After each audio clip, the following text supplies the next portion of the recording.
एक धूप भरी सुबह बुद्ध भारत के एक गांव से गुजर रहे थे। अचानक एक अत्यंत क्रोधित और असभ्य युवक उसके पास आया और उसका अपमान करने लगा। तुम्हें दूसरों को सिखाने का कोई अधिकार नहीं है, वह चिल्लाया। तुम भी अन्य लोगों की तरह ही मूर्ख हो। तुम एक नकली के अलावा और कुछ नहीं हो। बुद्ध इन अपमानों से परेशान नहीं हुए और जब युवक ने अपना गुस्सा व्यक्त किया तो उन्होंने धैर्यपूर्वक उसकी बात सुनी।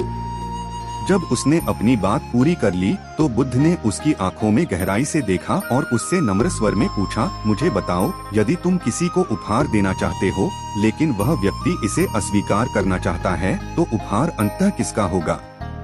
इस तरह के अजीब सवाल से युवक आश्चर्यचकित रह गया और उसने उत्तर दिया, यह मेरा होगा क्योंकि मैंने इसे खरीदा है। बुद्ध मुस्कुराए और बोले, यह सही है और यह आपके क्रोध के साथ बिल्कुल वैसा ही है। यदि आप मुझसे नाराज हैं और मुझे अपमानित महसूस नहीं होता है तो क्रोध फिर से आप पर पड़ता है। तब आप ही एकमात्र व्यक्ति होते हैं। दुखी हूँ मैं नहीं। तुमने जो कुछ किया है वह खुद को चोट पहुँचाना है। भगवान बुद्ध ने उसके दुखी मन की स्थिति समझी और उसके पास आकर बैठे।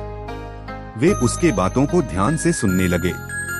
आदमी ने अपनी दिक्कतें और चिंताओं का विवरण दिया जिससे उसका क्रोध थमने लगा। धीरे धीरे उसने अपनी बातें करते हुए बताया कि उसका जीवन कितना कठिन था और वह किस तरह से उसमें से निकलना चाहता था। बुद्ध ने उसे ध्यान और संयम के महत्व के बारे में बताया और उसे शांति प्राप्त करने के लिए मार्गदर्शन दिया। आदमी ने भगवान बुद्ध की सलाह मानकर अपनी नकारात्मक भावनाओं को छोड़कर सकारात्मक दिशा में अग्रसर होने का निर्णय लिया। उसने ध्यान और साधना में समय बिताने का आदान प्रदान किया और अपने जीवन को सजीव और धार्मिक बनाने के लिए प्रयास किया। इस रूप में भगवान बुद्ध के प्रेरणा से वह आदमी अपनी जीवन में सकारात्मक परिवर्तन का साक्षी बना, जिसने उसे नई दिशा और आनंद की प्राप्ति में मदद की।